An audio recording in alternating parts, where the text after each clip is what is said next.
الرحيم. كتاب رياض الصالحين باب وجوب الشكر. قال الله تعالى: فاذكروني أذكركم واشكروا لي ولا تكفرون. وقال تعالى: لئن شكرتم لأزيدنكم. وقال تعالى: وقل الحمد لله. وقال تعالى: وآخر دعواهم أن الحمد لله رب العالمين. بسم الله الرحمن الرحيم، والصلاة والسلام على نبينا محمد وعلى آله وأصحابه وسلم تسليما كثيرا. سبحانك لا علم لنا إلا ما علمتنا إنك أنت العليم الحكيم. أستغفر الله الذي لا إله إلا هو الحي القيوم وأتوب إليه. اللهم انفعنا بما علمتنا وعلمنا ما ينفعنا وزدنا علما. biye tarata suye hijriya bakele ani kemenani ani binani ani wolonfula shahru rabiu shani min ye hijriya sankalo nanina bisuye o foloye miladi nasaraw ka jate ba fulani mugani duru sankalo konontona bisuye o mugani sabanay ambe dawrawo masjid rajab ambo kono darasu al hafiz an-nawawi wa ka kitabu kono riyadus salihin bonda minna ko babu ujubi sukuri fonni ye bonda ye a wajibile banka ankala barikata derisu temene anye kuma do fo ala ka teme bi aya munu na ya damina ulula ka bonda damina ni aya munu ye ulu kala nanka ako qala Allah ta'ala ko alakum masami na korotalendo fazkuruni azkurukum washkuru li wala takfurun. ala lamin korotalendo ko ayenne ala kosuma ne ala fana baka ko fo malikaw ye kawtanu malikaw fe akane ala barikada akanane ala kisruwaliya. وقال تعالى لكم ألم منا قرطا لندو لئن شكرتم لأزيدنكم. كنا يني على بركة نيما من بي أو كم بدو فراكم باجيبي. وقال تعالى لكم ولم من قرطا لندو وقل الحمد لله. أفو محمد إكافو تنوب عليه. وقال تعالى ألق ولم ينكر تالندو وآخر دعواهم أن الحمد لله رب العالمين. ko arjana don ka woleli laban be ke munye ko tanu be alaye dan fembe tigi ala asarahu nandonna ibn Samir rahimahullah kasarahu la ako قال المؤلف الحافظ النووي رحمه الله تعالى أقول مؤلف كتابه ولا هبغا دروسك لا على كنما على من قرطة لنو باب حمد الله تعالى وشكره كو علىك تنوني أن علىك بركة دابونا وقد سبق الكلام على هذا min ye tanuni mundo amana imunye barikada amana imunye kuma temena nununka derisu temene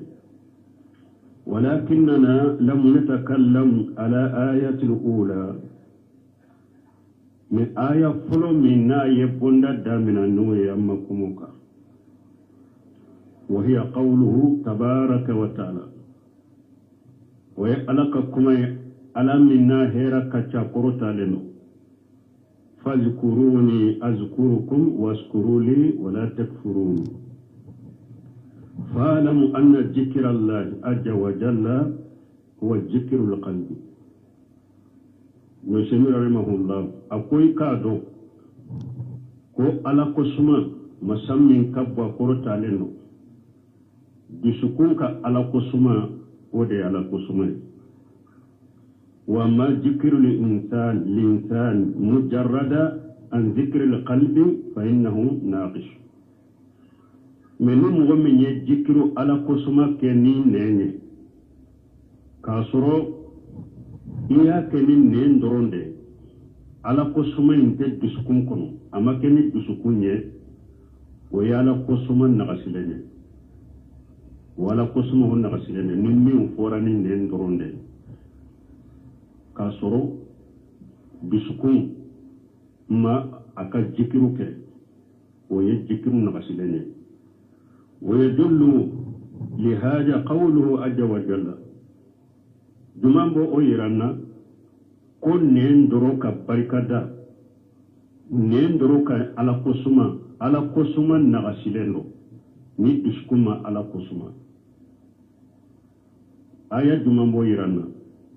على كو ولا تطع من أغفلنا قلبه عن ذكرنا واتبع هواه. ala ko kana tugu mogo ko mogo mi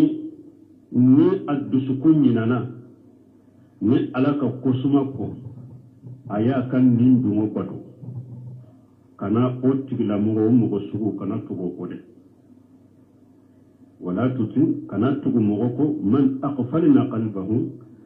anya mogo min ka dusukun ñina an zikrina kabo anka kosuma ma wataba hawahu aya min dungo batu kana tugu ni mogo sugu ko ولم يقل من أسكتنا لسانه عن ذكرنا ألا ما فو كانت تقو مغوكو مغمي نينيا أني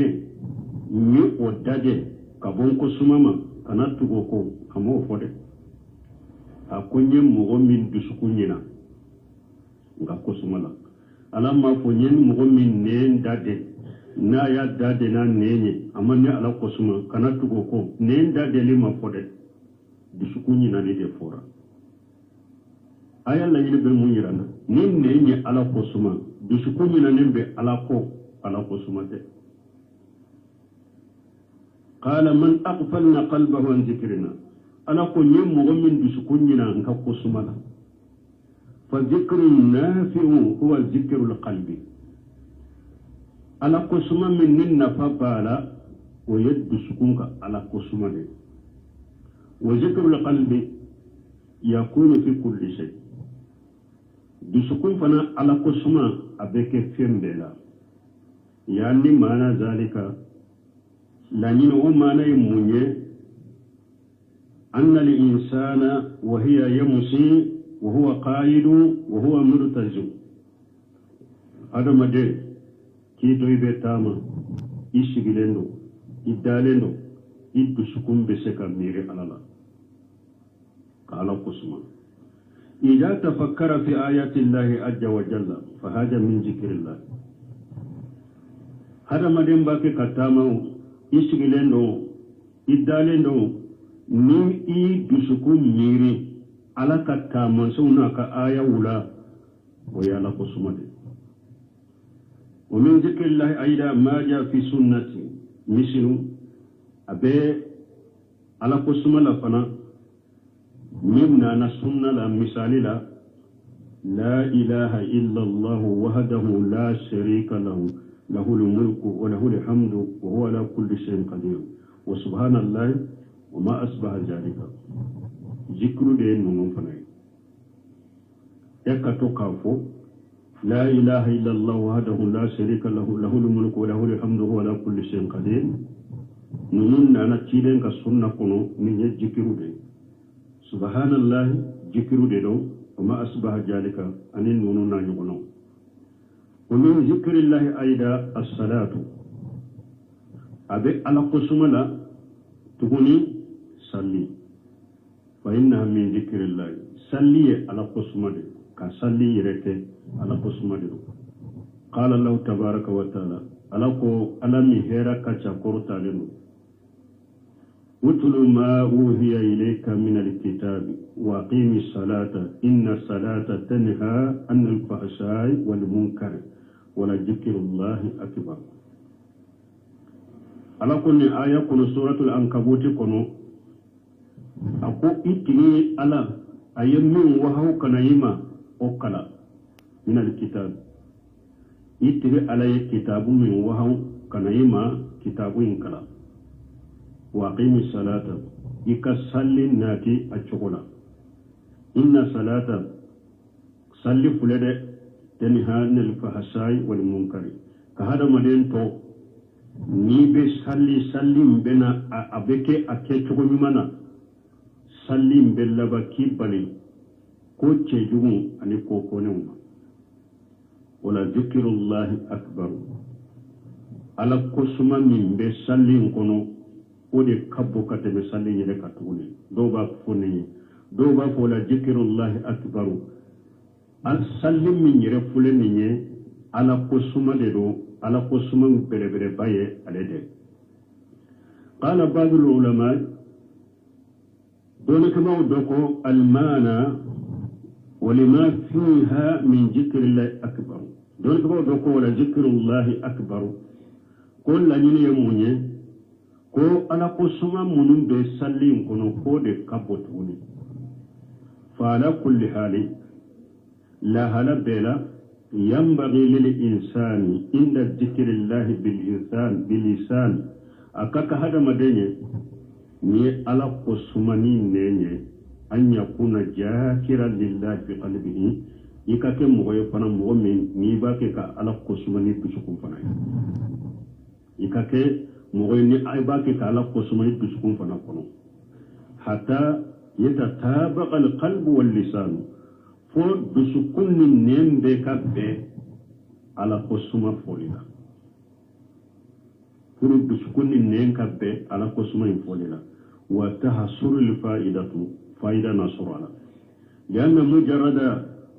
dhikr bil lisan asge nem ka ala kosuma doro la yanfa'u al insana wa tahada madan nafa yanfa'u al insana abi hada madan nafa de ولكنه ناقص من النقص لنا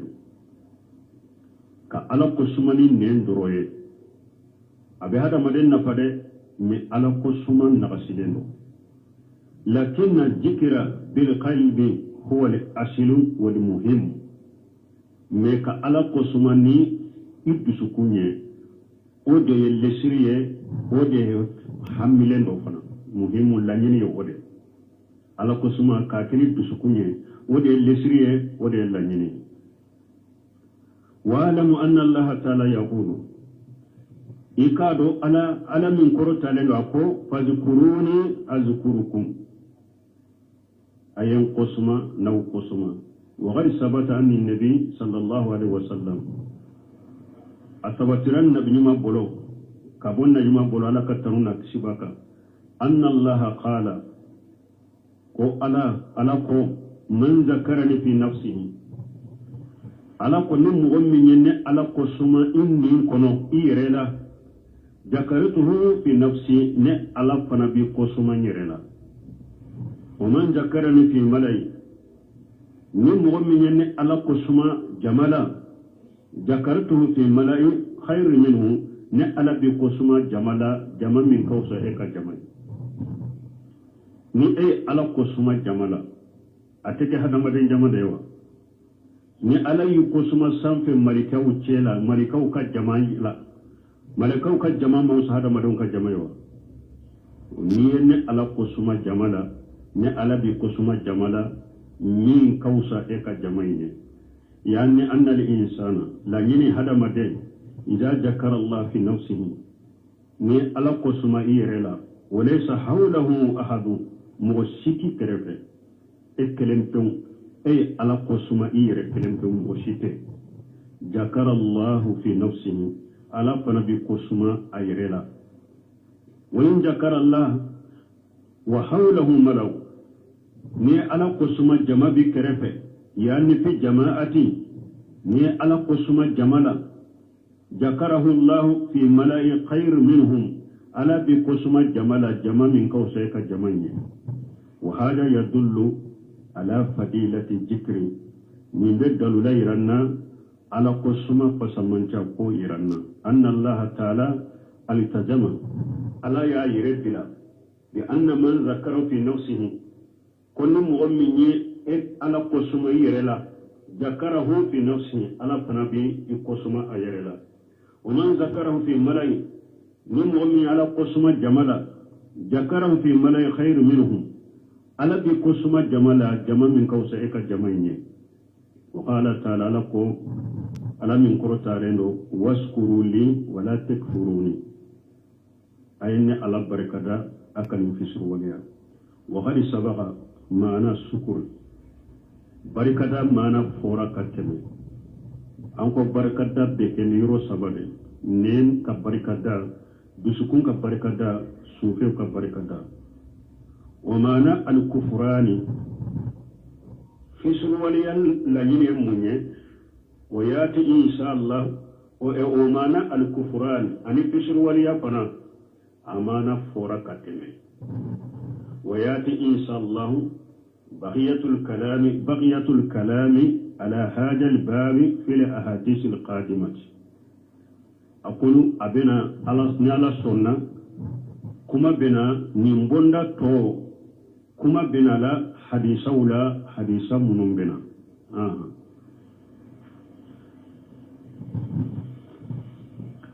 وعن أبي هريرة رضي الله عنه أن النبي صلى الله عليه وسلم أوتي ليلة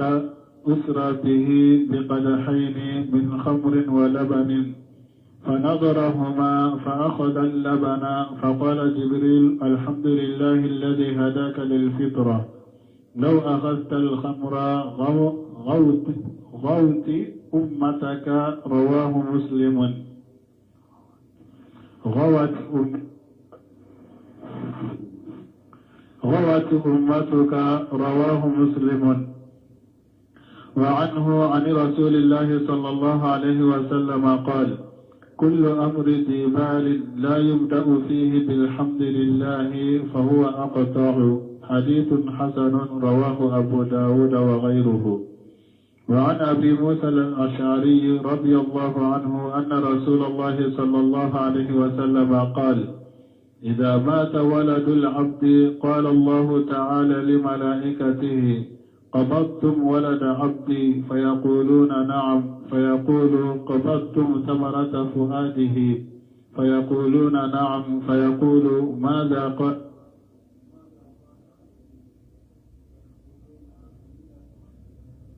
فيقول الله تعالى ابنوا لعبدي بيتا في الجنة وسموه بيت الحمد. رواه الترمذي وقال حديث حسن. وعن أنس رضي الله عنه قال قال رسول الله صلى الله عليه وسلم إن الله ليرضى عن العبد يأكل الأكلة فيحمده عليها ويشرب الشربة فيحمده عليها. رواه مسلم. وعن أبي هريرة رضي الله عنه قد سمى أبي هريرة ملك جيكبوما أن النبي صلى الله عليه وسلم كنا بملكة نكسبك أوتي ليلة أسرى بقدرين من خمر واللبن كيلون كوكوسومي ni ala tamanani aleye kata sanfe ko uni minan fula nana alema minan doyi dolo de bo kono minan doyi none bo kono nono o de be minan doyi kono fanajara ilayhima hiden ko aleye lajjeli ke kata minan fula imma nin doyi falendo dolo la nin doyi falendo nono la fa qajal labana عليه النون منا عليه قدتا. وقال جبريل الحمد لله الذي هداك للفطرة. جبريل قو تنوب عليه مسامي كندا كتا دان شوكو نيما من بهذا مدين كدان شوكو نيما penyuma masami ni kanda katoma tanube wala la nyine munye jibril ala tam shahidu yode jibril ala tam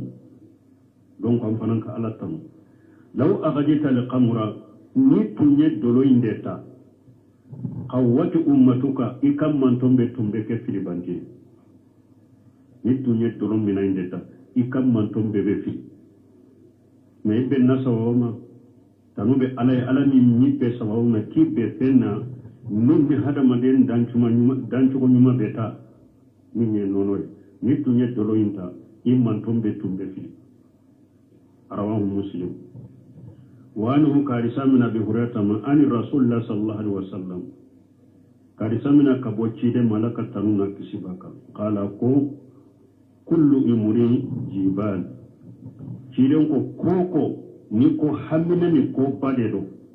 la yubdau fihi bilhamdulillah nima o koyin damina ni alhamdulillah fole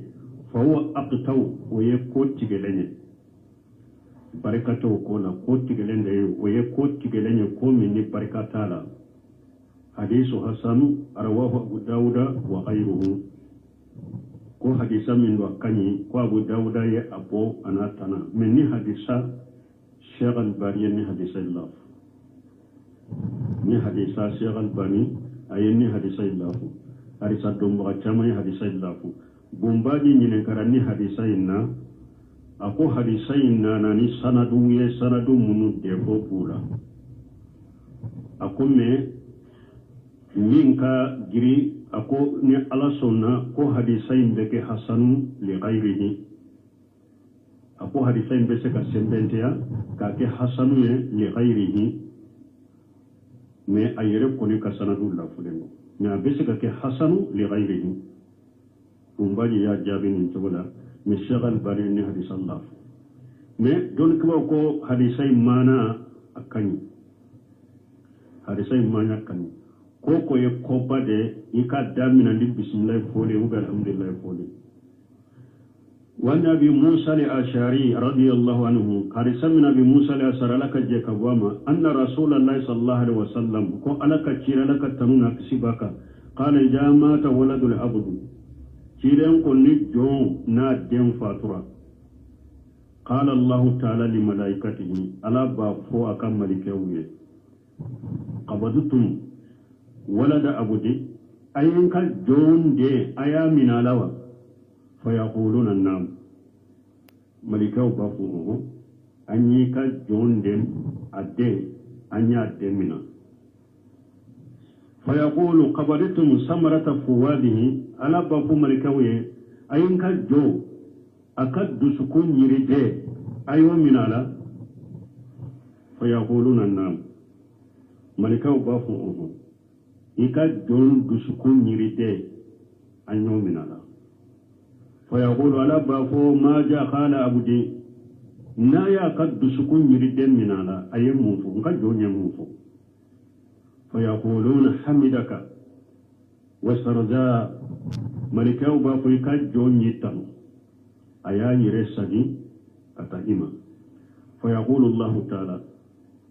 ala bafo ala min korta lendo ibuni li abudi baita fil jannati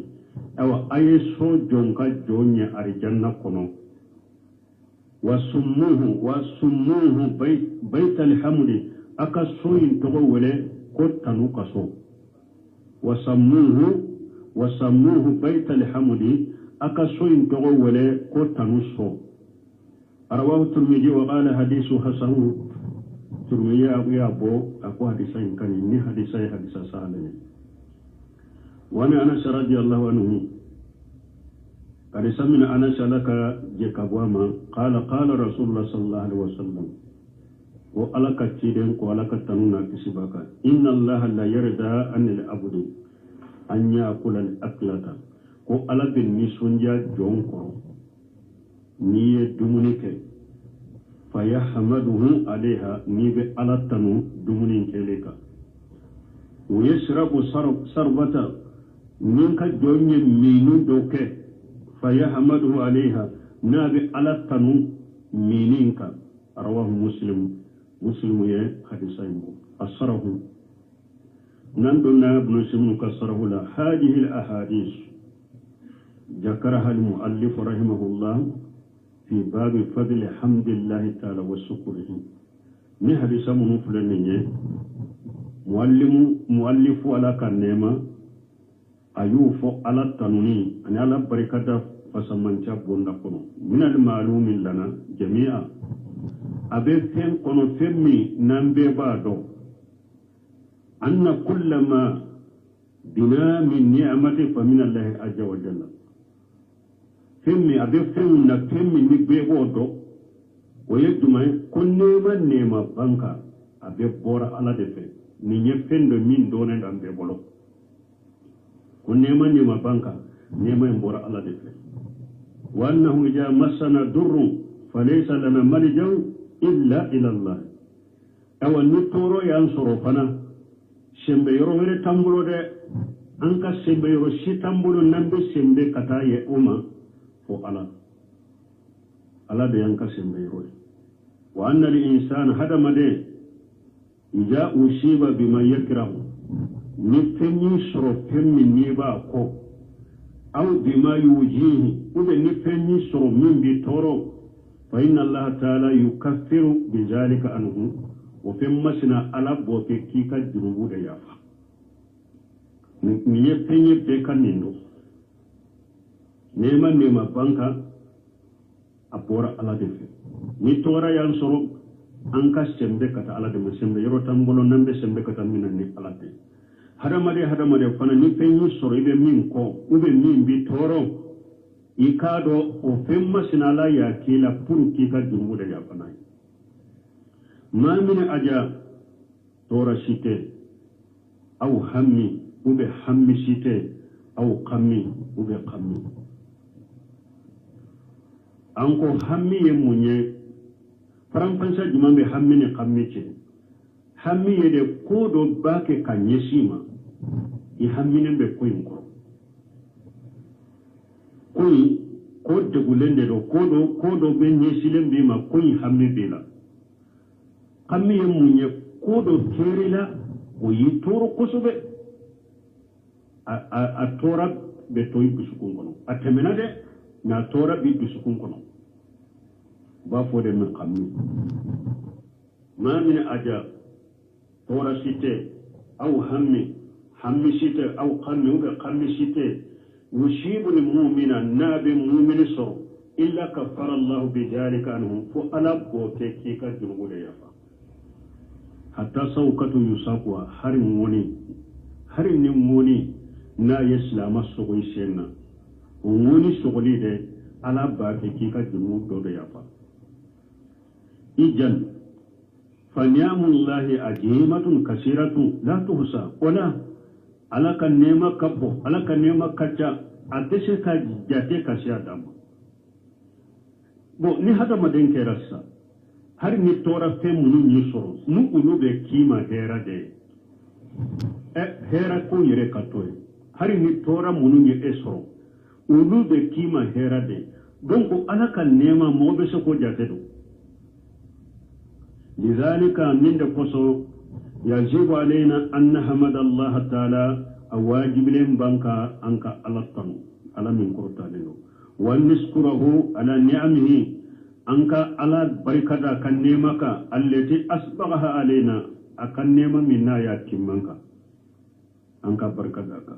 ومن فوائد الحمد أبي على كتنو فايدة الحمد لله فولك على الطن أبون نفونه فايدة ولا أن الإنسان خدمته إذا أبتدى شيء بحمد الله نيفهم في نيا دامنا نيفهم من دامنا نيا الحمد لله فوليه فإن الله تعالى يجعل فيه البركة على ببركة وفي مسنا في من نيبا دامنا يه على التنو الدامنا تو على ببركة وفينا يعني أراد أن يؤلف كتابا لانيني ايا لانيني سي سيبا في كتابو دو والله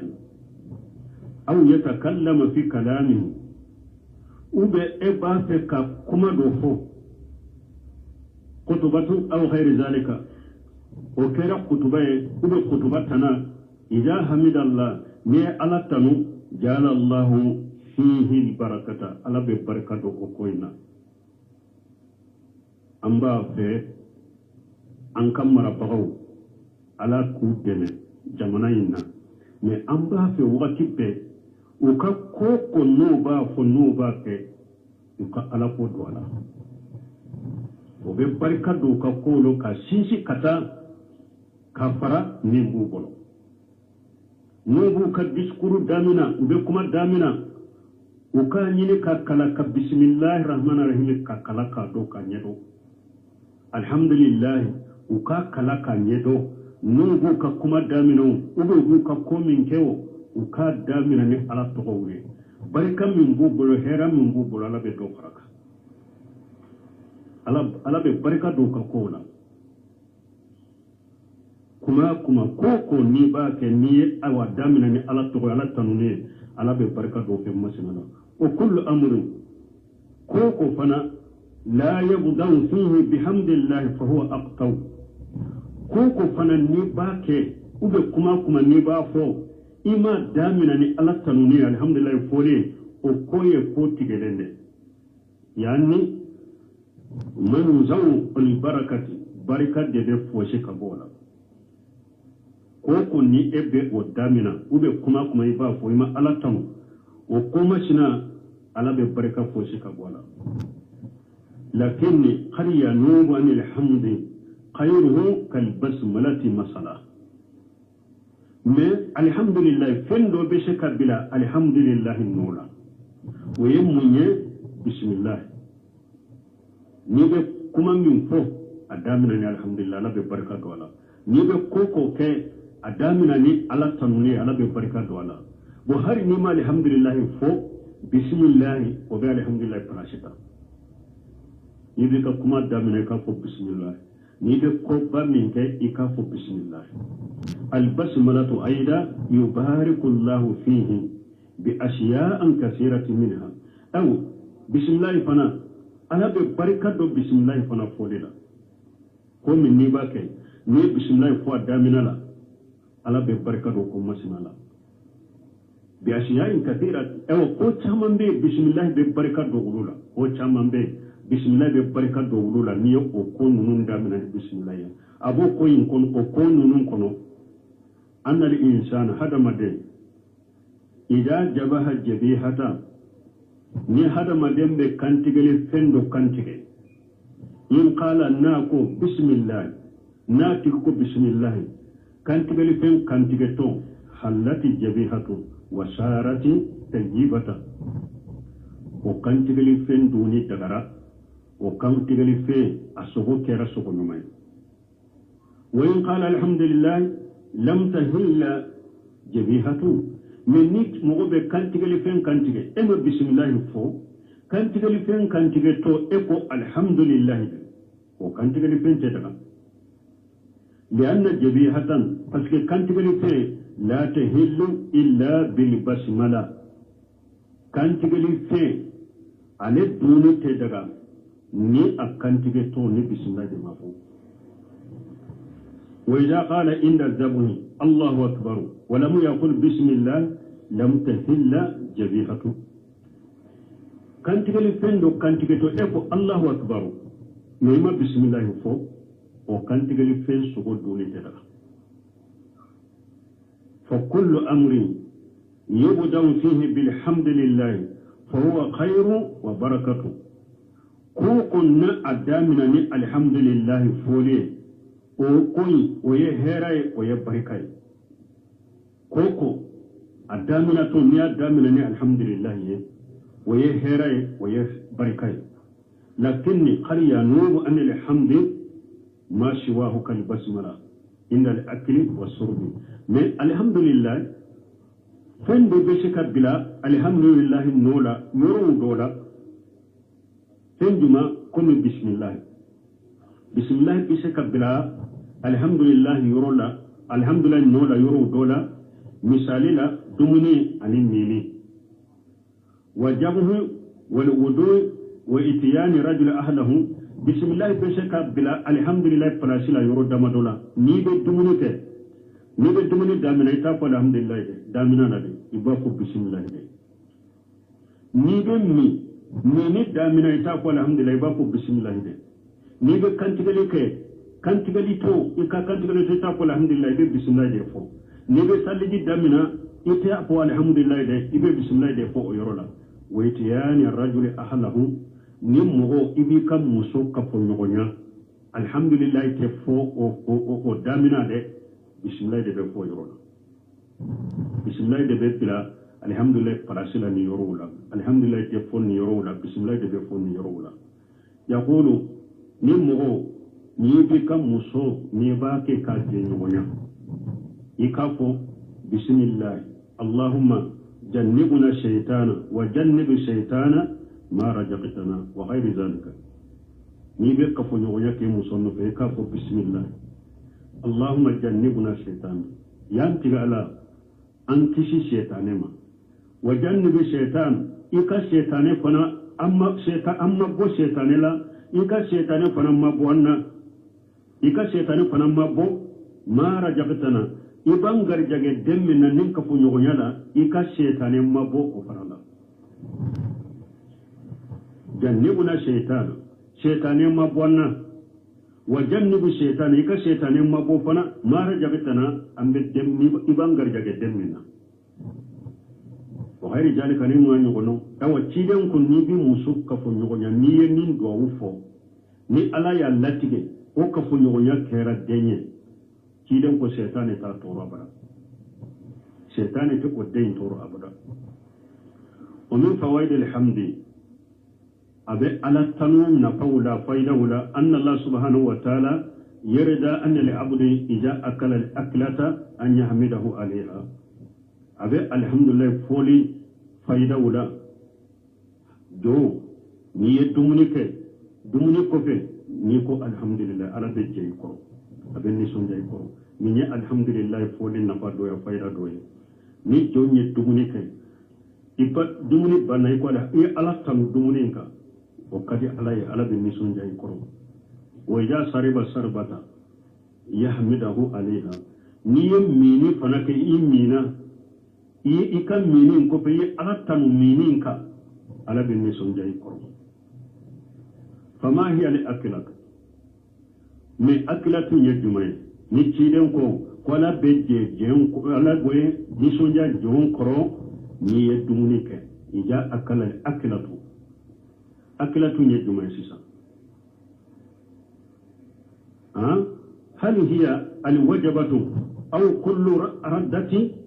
يردها الإنسان إلى فمه فهي الأكلة يا الأكلة لمن يلوى نية دركة برنا تلفنا يادو تلفنا كوفي سرفنا يادو سرفنا كوفي يا الأكلة ينين ديوى وبي أكلة يلي لغمة تالي كتيتالا أكلة يجمعين فلالا أقول الحديث مهتمل أو حديثين بسيكو فلا بيتا حديثين لنيني بسيكا كي نيكا دركات دو وبي نيكا تليفانا دو وبي نيكا سورفانا دو أكلتون بسيكا كاي أكلتون بسيكا كي فانا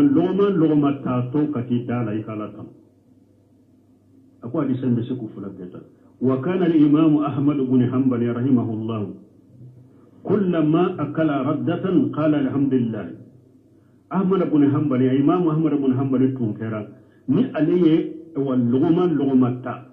na ya bolo sagi minan kono ka lugumata kata da kono aba ko alhamdulillah tuma na yen ninke uko ahmad ibn hanbal ma fa qila lahu ya aba abdullah ma haja uko ma abdullah fa ni yemunye qala akulu wa hamadu khairu min akli wa sukuti akun ka dumuni ton ka alatanu o kausa da deliye akil lugma ba fa alhamdulillah lugma aba fa alhamdulillah o ko fu abdullah fani fana ya jumai akun dumuni ton ka alatanu akausa dumuni ton kindade wa ka'anna al-imam ahmad rahimahullah abikum imam ahmad alaka nema ara anna li aklata hiya raddatu abe kuma ahmad ibn hanbali bono akilata min fule ka ko hadisan ya Allah nyine de luguma tato ika alatan abe kuma hamura ko hadisan la nyine ko de wala hada yakunu hamdu li insani ala ta'amihi kasira abun kasir ko nanya hadisan bilanin de ka hada madenka alatan ika dumunika o be chaya de abe chaya lakin aksar al ulama yaquluna medonike baka chama uluko al akilata hiya al wajibatu uluko oye dumuniko kelende mana tajlisu ala ta'am wa idha sab'ita taqulu alhamdulillah akudon ke ba chama be nindeka dumuniko kele mana nisigira dumunila iye dumunike kafa ifalen kofe ikafa alhamdulillah والحمد كله خير من ألت والحمد لله بهرده فهذه من فوائد الحمد نيني الحمد لله فولي نفاي أنه إذا حمد الإنسان على أكله وشربه وهذا مدى ني ألتن إكا دمنك إكا مينك كان ذلك سببا لرضا الله عز وجل عنه وبك السبب على بالنسون جايكرو مسمين كفا قرطا له نسأل الله أن يهل علينا وعليكم رضا أم على الدليل على كاكا اوا نسونجا أكاجي على كاجي أنك إنه على كل شيء قدير على بسفن بلا وما حكم الأكل باليسار نسمينا كم من كدومني كني إنه ممبلوي وكيري جمعي الأكل والشرب باليسار حرام هذا مدينك الدمني كني نماي وبيك جيمني نماي حرام وحرام يلنو والذي يأكل بشماله ويشرب بشماله مسابه للشيطان مقتدي به مؤمن بالدمني كنا نماي مؤمن بالميني كني النماي التبيه الشيطان دي بونكو نغنيا التبيه الشيطان دي لدي aye shetane bonkonya ka shetane ladege mujahanibu yuhuda rahman alaka kanda sira ayo to akerefe wali haja ran nabi sallallahu alaihi wasallam ar-rajula yakulu bishimali ninde koso kidan ye chedoye abake ka dumuni kenin mambolo qala kul bi yaminika kidan ye chenya mari ako dumuni keni ikinin bolo qala la astatu ceyin ko nete se ka dumuni ke nin kinin bolo ka soro abese de me yere bonya de yata aye ciden jabi nin jogola akon nete se ka dumuni ke nin kinin bolo fa qala lahu ciden ko ama la astataita ala kana to ni bese ka dumuni ke nay bana aya danga ala kana to ni bese ka dumuni ke nay fa sullati yaminuhu ceyi akinim bolo ajarade akera aboloko mi bere do semino go fo fi adabul akli kinim bolo injara ka kama ko mi bere ajara wasara allabana la yastati an yarfaha ila famihi allabana kinim bolo atesi hara korta kata dama tukuni ajara wa hada yadullu ala anna al insana abe nimbe delula iranna ko abe hada madenka yajibu alayhi ko hada made nimbe delula iranna ko hada made awajibulen bika anya kula bil yamin ikadumune kani kinimbolode wa yashriba bil yamin ikam minike nikinibolode hatta surubu wa anta taakulu harini ebe ake ka mi ibake kadumune kere ebe ake kammi لا تشرب بشمال كان منين منبلوه ولكن أشرب باليمين مني كني مبلوه حتى لو أصاب الكاسة أو المؤونة الطعام هرني نويه كاشي سرو ube ibake kam minam minta koybe dumuni kenay ube hari min bi mbolo min bi ideme dumuni na hari ni obe nugode fa innahu yuqsalu ibako misali akula ka kuma min fo do fule sisa iba sor dumunu do be sisa bolo fula be de bodo mo do be nube kafe mi sisa kafe be kinimbolo la kafe ewa kopu be kinimbolo da buru be numangolola buru be numangolola bo tige kafe be kinimolola abami ni debbe haram a ni ya kwa doma a ni kon ka kafe sigi kon ka buruta ni ka buru dun ka kafe ta ewa buru in kana nugo a ube kafe veri in kana nugo ni nye buruta ni mboloye ka mewa ka dumuni ke ka sare ko bolo ke ka kashita ube ka koputa kana nu akwa ka nugo yera akoke na nugo rai bako me kana dumuni ke ni numambole kana mini ke nae ibe mini ni ka dumuni ba beke ni kini bolode ewa hari dumuni mimbe tani boloye eye dumuni tani boloye ba ke ka dumuni ke ta ni kini boloye ba ke ka dumuni ke me mini fana nanima a iko dumuni bimbolola kini bolola ninya jifilen tana ube ninya kasi tana abe nugo ijo nkat ewa mini ewa numambola koy kana nenge ibe dumuni ke ni ewa bolo minyere de kini bolo de ode ke ka mini ke fana hari na ya soro ibe mini minan minya be nugo de akan nugo yere iba ko wallahu lumuwaffiq min fana adabun ayesla mi tamanje caman yere fule hari taye fule teye fule ni ya di do madro uba minani numambole de kami min sitebe be haramu fengo fenye mi fende fengo fenye dumuni fende kana keni numambolo akeni kini mbolo de haramule ndo ikamini numambolo haramule ndo ika dumuni keni numambolo iba bekeni kini mbolo de haramu de mais ashab al athar mogo do be bulusunu bo fo yorore ala yulu fana da u kakko be u ba keni numambolo de ni mogo ni ala ya dani chogola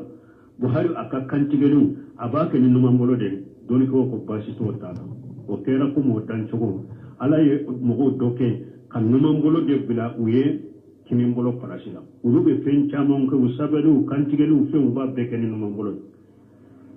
o sugu bashi tala ka kantigele kana kan numambolo ba ka sabeli o mogo be mini ote ebe se kan ewa ebe dumuni keni kinimbolo ne fe o de te afem be keni kinimbolo de kana keni numambolo haramu do sallallahu wati seraya subhanaka allahumma rabbana bihamdika ashhadu an la ilaha illa anta astaghfiruka wa atubu ilayk الله من الشيطان الرجيم بسم الله الرحمن الرحيم كتاب رياض الصالحين باب وجوب الشكر قال الله تعالى فاذكروني أذكركم واشكروا لي ولا تكفرون وقال تعالى لئن شكرتم لأزيدنكم وقال تعالى وقل الحمد لله وقال تعالى وآخر دعواهم أن الحمد لله رب العالمين بسم الله الرحمن الرحيم والصلاة والسلام على نبينا محمد وعلى آله وأصحابه وسلم تسليما كثيرا سبحانك لا علم لنا إلا ما علمتنا إنك أنت العليم الحكيم أستغفر الله الذي لا إله إلا هو الحي القيوم وأتوب إليه اللهم انفعنا بما علمتنا وعلمنا ما ينفعنا وزدنا علما Dia tarata suye hijriya bakele ani kemenani ani binani ani wolonfula shaharu rabiu shani minye hijriya shankalo nani na